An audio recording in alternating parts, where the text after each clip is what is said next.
Fala galera, tudo tranquilo? Vamos aqui para duas questõezinhas da UERJ 2014, primeiro exame de qualificação, questão 38 e 43.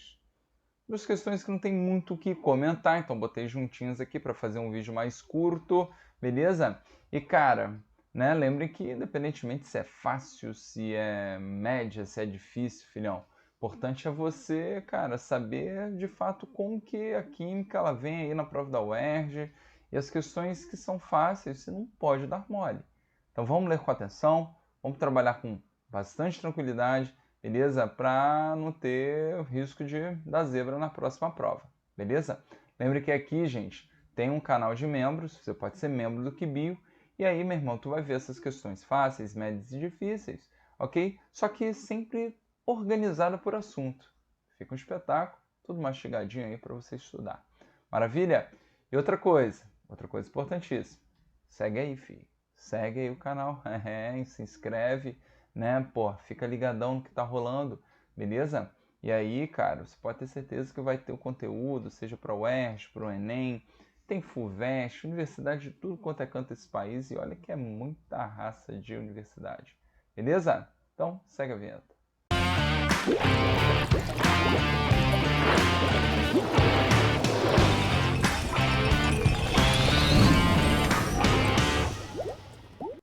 Pronto, galera.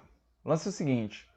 Na questão 38, tá? Praticamente uma questão que você vai trabalhar a tua capacidade visual. Fi. Né? Vamos lá. Considere agora a adição de um átomo X na oxidação da guanina, conforme esquematizado na equação química. Essa questãozinha, ela tem uma relação com a questão 37, é um textinho que fala aí da guanina oxidada e tudo mais. Só que para a questão em si, o texto, meu irmão, não ajuda em absolutamente porcaria alguma, beleza? Então fiquem tranquilos. Então, nessa equação, o átomo correspondente a X é simbolizado por... Cara, ele já está falando de oxidação, né? Você já vai ficar pensando em quem? Ah, provavelmente... não vou nem falar aqui. Mas enfim, o que você tem de diferente no composto, basicamente, está nessa regiãozinha, ó. E aí a gente poderia ir mais a fundo neste carboninho, porque aqui ele está fazendo uma dupla com nitrogênio, reparem só, e lembrem que aqui tem um hidrogênio, ok? A única situação que poderia talvez pensar, pô, você correndo, de viajar na tensão, é perceber que esse hidrogeninho, ó, ele acabou dando um salto mortal para cá, ok? E ele está agora aqui, ó, ligado ao nitrogênio. Só que o carbono, ó, ele ficou com um oxigênio. E aí, galera, né, lembre que o oxigênio já diz o nome, né, um excelente agente oxidante, beleza? Então a gente altera aqui o NOx de fato deste carbono. Maravilha? Então, galera, era o visual, bater o olho aqui no oxigênio, entender que ele que está, né, reagindo e entrando nessa guanina e ela se tornando oxidada. Então ficou D de jeans. Beleza? Tranquilo, né, gente? Questão bem tranquilona. Lembrando, a UERJ, a tendência, né, que por mais que seja o modelo, né, dos exames de qualificação, ou o modelo de 2021 e 2022, que vão ter 7 questões, a tendência é que a maioria venham questões fáceis e médias fáceis, beleza? Bota aí umas duas, uma questãozinha um pouquinho mais puxada, tá? Ultimamente tem vindo mais fáceis ainda. Então, na 43, ele diz o seguinte, ó, que cientistas podem ter encontrado o bóson de Higgs, a partícula de Deus. Então, ele conta a história que os cientistas ainda precisam confirmar que a partícula que, né, encontraram se trata de fato do bóson de Higgs. Né? Ela ganhou o apelido de partícula de Deus por ser considerada crucial para compreender a formação do universo, já que pode explicar como partículas ganham massa.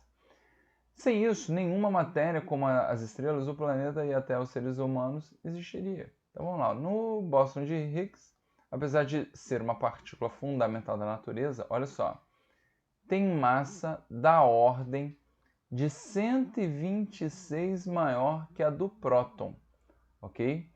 Então lembrem que quando a gente trabalha lá em atomística, a gente pega o nuclínio, né, e a eletrosfera.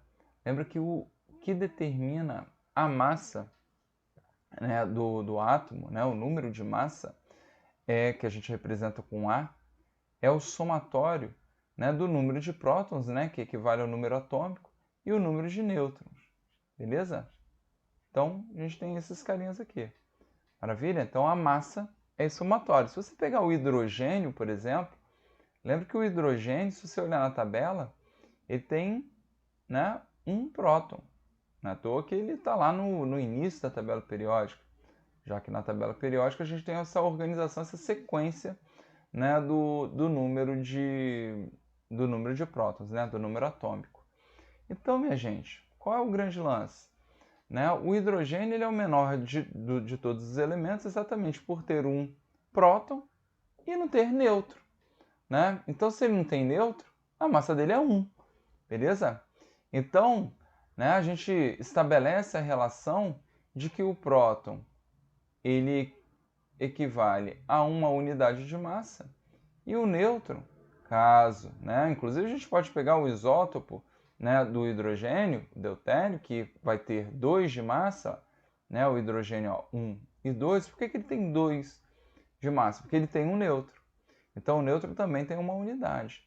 Lembra que esses dois são os responsáveis pela massa, tá, desse átomo, ou seja, o número de massa. Beleza, galera? O elétron, uma massa tão pequitita, né, que não vai significar muita coisa para a gente. Então, se ele está falando que tem massa da ordem de 126 vezes maior que a do próton, ele está falando aqui para você considerar 126, né, unidades de massa. Então, beleza. Sendo botando mais pesado que a maioria dos elementos químicos naturais. Então, o símbolo do elemento químico cuja massa é cerca de metade da massa desse bóson, se eu estou falando que o bóson é de 126, eu tenho que pensar na metade desse cara. Metade de 126, né? Vai dar quanto, galera? Vai dar algo próximo de 63, não é isso? Então, dentre esses elementos, você tinha que ir lá na tabela periódica, nada muito, né, absurdo. Você ia lá ver o nosso queridíssimo cobre, ok?